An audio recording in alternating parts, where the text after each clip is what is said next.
शुरुआत में हम देखने वाले हैं जहां होटल में एक बाथरूम का पाइप लीक हो रहा होता है, जहां अरमान और अबीरा दोनों उसे ठीक करने में जुट जाते हैं, लेकिन दोनों भी पूरी तरह से भीग जाते हैं। और उसी समय अबीरा और अरमान के बीच में हमें थोड़ा सा रोमांटिक मोमेंट भी देखने को मिलने वाला है। यहाँ अबीरा और अरमान दोनों भी बाथ टब में गिर गए होते हैं और काफ़ी ज़्यादा रोमांटिक माहौल होता है, लेकिन उसी वक्त वहाँ पे गीतांजलि आ जाती है। गीतांजलि को देखकर अबीरा बाहर चली जाती है, तो वही गीतांजलि अरमान से कहती है कि उम्मीद करती हूँ सिर्फ और सिर्फ पैर ही फिसला होगा।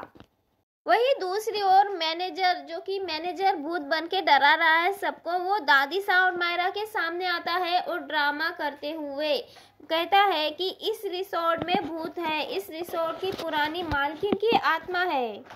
वही वो मैनेजर यहाँ पे दादी सा और मायरा को डरा रहा होता है कि इस आत्मा के बारे में सिर्फ और सिर्फ सुंदर साहब को पता था और वो यहाँ से चले गए, और जल्द से जल्द तुम भी अपनी जान बचा के यहाँ से भागो, इस तरह से डराता है। तो वही दूसरी ओर हम देखते हैं अबीर और काव्या और अबीर का सीन, जहाँ पे अबीर और काव्या दोनों एक दूसरे से बात कर रहे होते हैं, जहाँ काव्या कह रही होती है कि आपने मुझे अपने घर में क्यों रखा है, चारू दी के जाने के बाद आप सिर्फ और सिर्फ अपना गिल्ट कम करना चाहते हैं, इसलिए मुझे यहाँ पे रहने दिया है।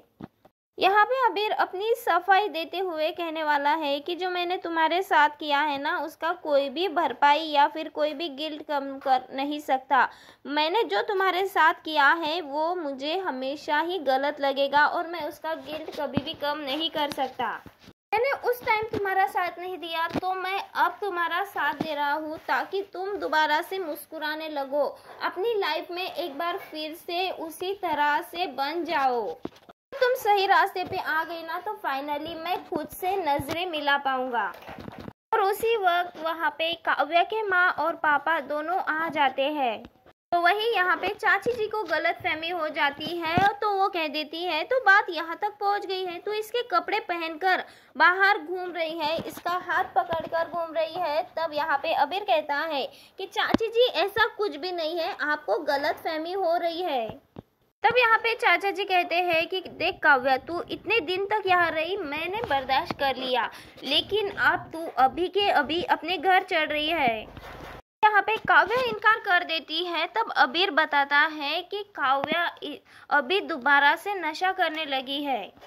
वही अबीरा को सारी सच्चाई पता चल जाती है, किस तरह से मैनेजर भूत का ड्रामा करके अबीरा को परेशान कर रहा है। तो यहाँ पे अबीरा दादी साहब मिलकर मैनेजर के पास जाते हैं और उनसे माफ़ी मांगने का ड्रामा करते हैं। तो वही दूसरी ओर अबीरा भी दादी साहब के साथ मिलकर भूत का ड्रामा करते हुए नजर आने वाली है।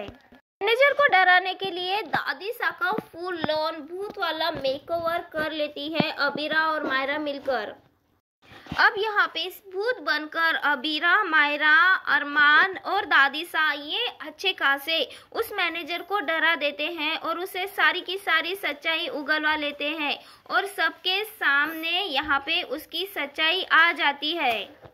मैनेजर का पर्दा तो अब यहाँ पे फास्ट होने वाला है। तो वही दूसरी ओर धीरे धीरे ही सही अरमान और अबीरा करीब आ रहे हैं, और ये सब कुछ देखकर गीतांजलि को बिल्कुल भी अच्छा नहीं लग रहा है। धीरे धीरे ही सही, लेकिन गीतांजलि यहाँ पे विलन बनती जा रही है।